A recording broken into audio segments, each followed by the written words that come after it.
Miles Kristen reporting for Wisconsin International Radio here in Minneapolis, Minnesota at the Students for Liberty Regional Conference. Here talking to authors such as Jeffrey Tucker and Students for Liberty.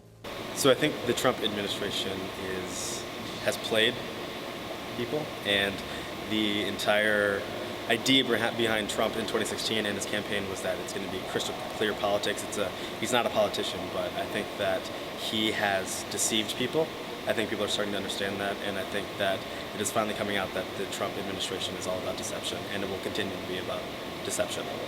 I am a state chair for Young Americans for Liberty in the state of Minnesota. What brought me here today is I have a number of connections in the Liberty movement, and some of my friends in SFL invited me to come to this event, and that's why I'm here today.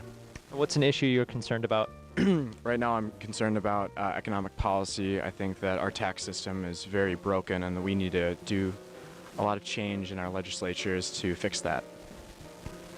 And what do you see as a way of going forward? I think we need to simplify the tax code and reduce taxes. We need people to be investing in the economy, and we got to get more jobs rolling around. I think libertarianism has to imagine the possibility of anarchy, which is not to say that we have a plan for getting there, or that we're sure it's going to create some sort of utopia.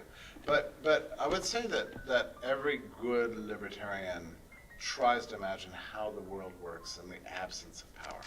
Right? So, like Hayek was once asked the question, what would happen to society if the state were abolished tomorrow? And you know his answer was very interesting. He said, not really anything. Not really that much. So, and that's a pretty good answer, I think.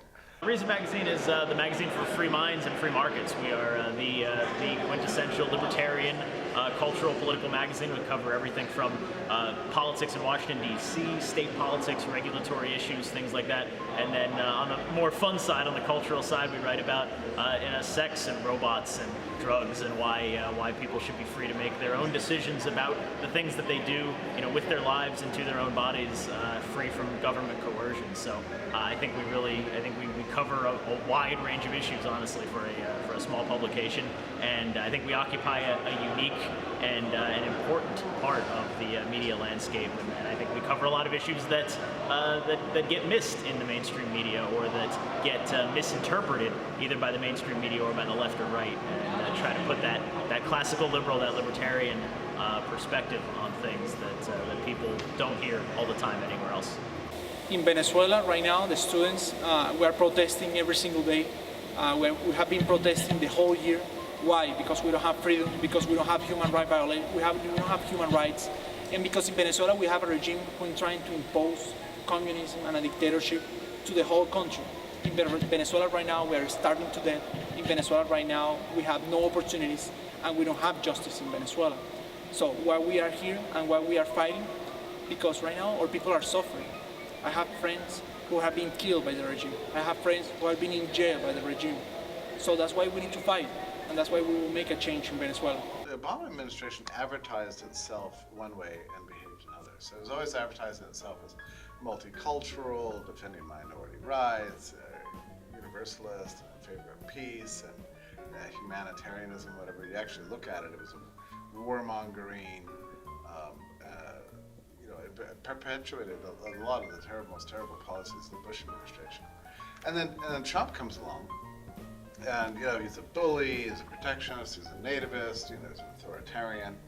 But there's not that much difference between what Trump did and what Obama has done in practice, really. I don't really think there's much difference, unless you want to put a lot of premium and value on sort of advertising.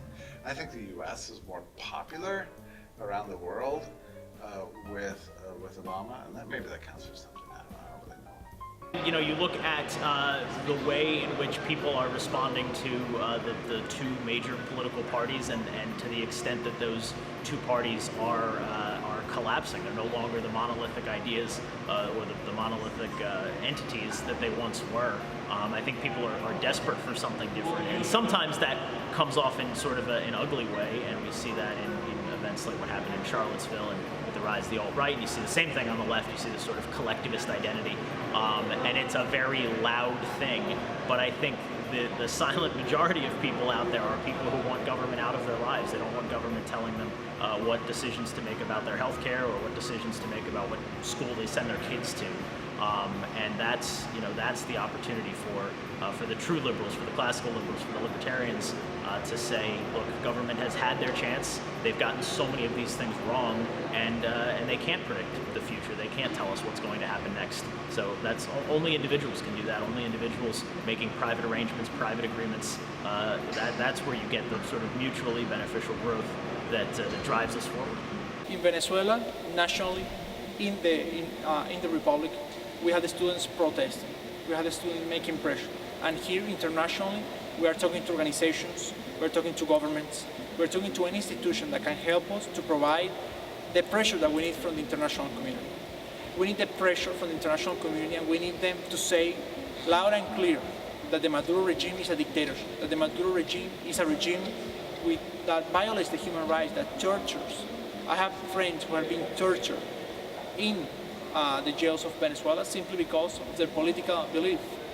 So that's the organization that we have right now. Inside the country, protest.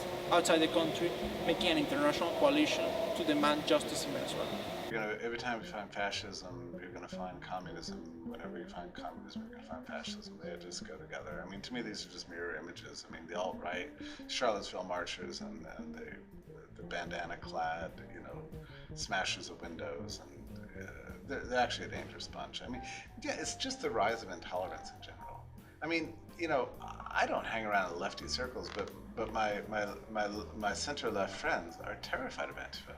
I mean, my center-left friends feel about Antifa the same way National View conservatives feel about the rise of the alt-right. They find them disgusting, distorted images of the worst aspects of their ranks that have been elevated into kind of a primacy and a public presence by virtue of their extremism and their audacious public displays of violence.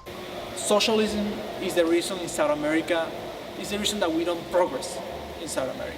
In Latin America, we have, for example, my country, we have oil, we have gold, we have natural resources, we have great people, but we live in socialism.